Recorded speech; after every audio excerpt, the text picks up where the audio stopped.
Joining me today is Alex Ray, the founder and owner of The Common Man.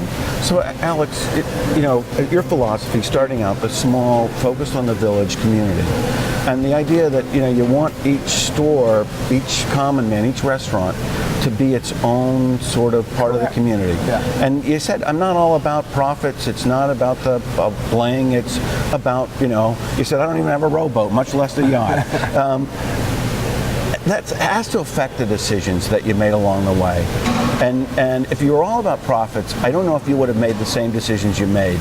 Is there a decision or two that you say, we did this because we thought it was the right thing, not because we thought it would be the most profitable? Yeah, good. That's a good question. I haven't really articulated it that way, but I realized there's another angle to it. I didn't want to do what they call cookie cutter restaurants. I wanted to have fun with different types of restaurants. It started because we were in a very closely knit area and I couldn't put two together. And I thought, let's do something a little different. Like the Italian Farmhouse is only 4 miles from the Common Man.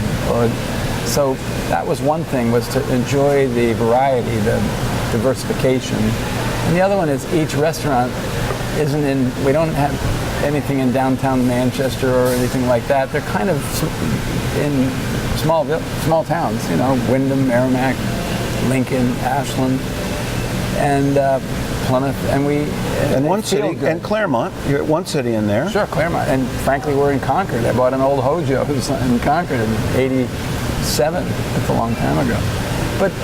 But yes, those restaurants are, I call, autonomous on their own. They rest on their own laurels. We don't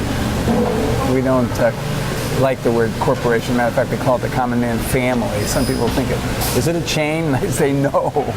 It's a family, and that's pretty important to us. Are each of the decisions, was the calculus for each of the decisions, but it had to be sustainability, right? I mean, the restaurant itself could make.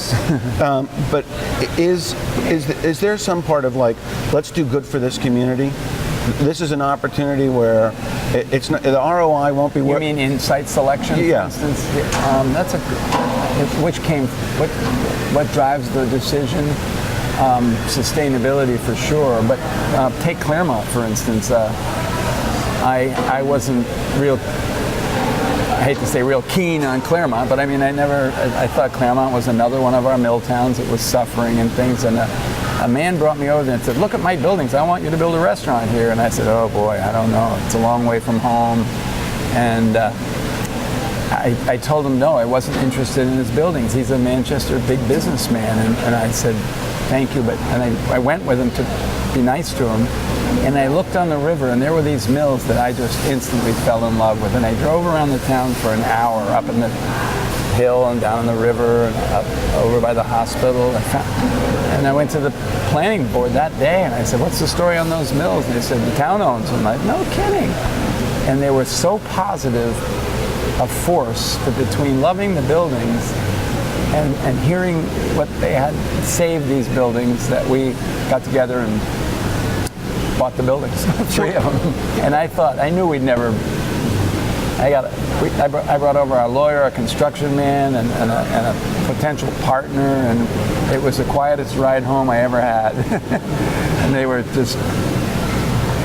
But I talked them into it, and to this day, I think we've been there 6 years now, and we still haven't really turned a profit. But we're getting better every day, and it's an absolutely beautiful facility, and it feels like an oasis to me in Claremont. It's just spectacular. I'm a slightly biased person, but YCN is also a little bit biased toward Claremont too, in that region of the state. So we get that. So I'm very, very proud of it, and we've had a terrible time keeping our help. Our help doesn't want to drive over there. It's hard. You have to go through 11 towns to get there from Plymouth, and we like to be managing, make sure we're protecting our assets there. So, but we knew we weren't going to make money. I have a very good partner, Rusty McClear. He's a partner in this facility, this Hooksett Welcome Center also, and we've worked very hard on it. We both knew going in that we weren't going to do it for the gold, as they say. We thought that it was close enough to the upper Hanover area where we would win people over and get people to take a second look to live in Claremont.